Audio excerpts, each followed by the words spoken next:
जिल्ह्यातल्या मस्साजोगचे सरपंच संतोष देशमुख यांची हत्या होऊन अनेक दिवस झाले, तरी देखील भाजप नेत्या पंकजा मुंडेंनी अद्याप देशमुख कुटुंबाची भेट घेतली नाहीये. अशात त्यांना अद्यापही देशमुख कुटुंबाची भेट का घ्यावीशी वाटली नाही, असा प्रश्न सातत्याने विचारला जातोय. आता या प्रश्नाचं उत्तर स्वतः पंकजा मुंडे यांनी दिलंय. मी देशमुख कुटुंबाची भेट घेण्याचा प्रयत्न केला, पण सध्याची परिस्थिती पाहता त्यांनीच मला न भेटण्याची विनंती केली, अशी माहिती पंकजा मुंडे यांनी दिली आहे. राज्याच्या पर्यावरण मंत्री पंकजा मुंडे यांनी आज नांदेड जिल्ह्यातल्या माहूर इथे रेणुका मातेचं दर्शन घेतलं. यावेळी माध्यमांशी संवाद साधताना संतोष देशमुख प्रकरणासह पालकमंत्री पदाबाबत महत्त्वाचं भाष्य त्यांनी केलं.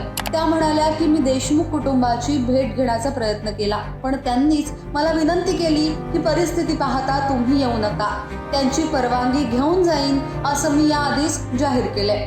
माझ्या जाण्यापेक्षा माझ्या जाण्याच्या आधी न्याय तिथं गेला पाहिजे.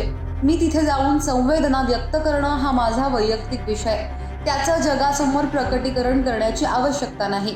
देशमुख कुटुंबियांनाही माहिती आहे माझ्या मनात त्यांच्याविषयी सहानुभूती आहे. कोणी कोणाला मारलं त्याविषयी काही माझ्या मनात सहानुभूती नसणार आहे. त्याच्याबद्दल प्रश्नचिन्ह कशासाठी, असं पंकजा मुंडे म्हणाल्या.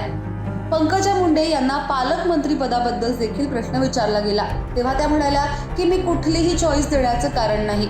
माझ्या राजकीय आयुष्यात मी एक टर्म मंत्री राहिले, तेव्हा मी बीडची पालकमंत्री होते. आता जे पद दिलं ते मी आनंदाने स्वीकारलं. मला पत्रकारानं विचारलं की तुम्हाला बीडचं पालकमंत्री दिलं नाही, तेव्हा मी म्हणाले बीडचं पालकमंत्री दिलं असतं तर आनंदच झाला असता, मात्र आता जालन्याचं पालकमंत्री पद मिळालंय त्याचाही आनंद आहे. मी अजिबात नाराज नाही. जालन्यात जल्लोष सुरू आहे, लोक माझं स्वागत करतायत. जालन्यासाठी चांगलं करण्याची संधी मला मिळाली आहे.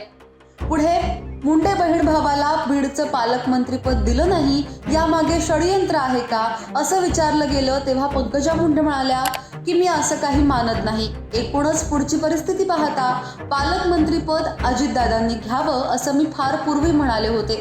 मुख्यमंत्री देवेंद्र फडणवीस किंवा अजितदादा यापैकी कोणीही नेतृत्व स्वीकारलं तर मी स्वागतच करणार आहे, असं मी म्हटलं होतं. रेणुका मातेच्या दारात आहे. मला अजिबात वाटत नाही की हा जिल्हा की तो जिल्हा. बीड माझंच आहे. बीडसाठी मी काम करणारच आहे. आतापर्यंत जो पक्षाने आदेश दिला तो मान्य केला. प्रेम करणारी लोक जालन्यात देखील आहेत. अशा बातम्या लावणं बंद करा, असंही पंकजा मुंडे म्हणाल्या. या साऱ्यावरती तुमचं म्हणणं काय? खाली कमेंट बॉक्समध्ये तुमच्या प्रतिक्रिया अवश्य नोंदवा.